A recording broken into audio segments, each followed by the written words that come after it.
মানুষ এককিতে এনে সেরেতা আ দারু হেনফে মরিজাদন আ এককিতে লাখ লাখ টেঙার সরকারি দারু অক্তমজিম বাগগুড়ি নদেনায় ফেলা সিলা হাচ্চেঙত ফেলে দেনার নালিশ উদে এলো আগরতলা পৌর নিগমর 37 নম্বর ওয়ার্ডর আশ্রমপাড়া আরবান ফিরিলেসালার উগুরি এখানে আরবান সাগালার মানুষের হোদা মজিম সরকারি ফিরিলেসাল হিত্তে বানাও নাহি সরকারি লাখ লাখ টেঙার দারু বিলেসিদে গুড়ি ফেলে দিবাতে আ একিতে ছয় সাগর মানুষ নিয়ে নিযুক্ত অভাবে দিন হাদাদন টেঙার অভাবে দারুহিনী নফারন সেনতে আরবান সাগালার আদামে ফারাল্লে মানুষে রাজ্য সরকার ওই হুসুলি করতন এই উগুরে দোলে চোখ দিবাতে যাতে এ বাবদর দারু অক্তমজিম বাগগুড়ি দে হয় সাধারণ মানুষরে।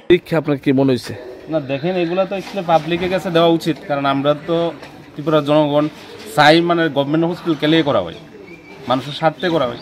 মানুষ অনেক ধরনের গরিব পরিবার আছে যারা ওষুধ কিনতে পারে না, যার জন্য এখানে আইব সবটি যেন প্রোভাইড করে, এটাই আশা রাখুন আর কি রাজ্য সরকারের কাছে, তারা যেন সঠিক দৃষ্টিভঙ্গি করে। কতগুলো ওষুধ পালন হয়েছে?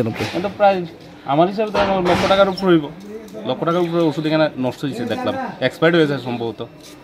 কি মনে হয় মানুষটা কি থাইকা দিয়েছে না এরকম? অ্যাকচুয়ালি এখানে পরিষেবা ভালো, খারাপ না, পরিষেবা ভালো, হয়তো ধরেন সেই পরিমাণ মানে পেশেন্ট আইছে না, তাহলে এরপরে শোনা গেছে যে এর আগে অভিযোগ করছে যে অনেক পেশেন্ট পার্টি তারা ভিতরে ওষুধ চাইছে, ওষুধ দিচ্ছে না বা ডাক্তার সেরকম ভাবে ইয়ে করছে। আমার কাছে সেই ইনফরমেশন নাই, অ্যাকচুয়ালি আমি এখানে লোকালও না, কিন্তু এজ এ ত্রিপুরা জনগণ হিসাবে যেটা আমার কথা, এরকম যে মানুষের কাছে ওষুধটা পৌঁছানো দরকার।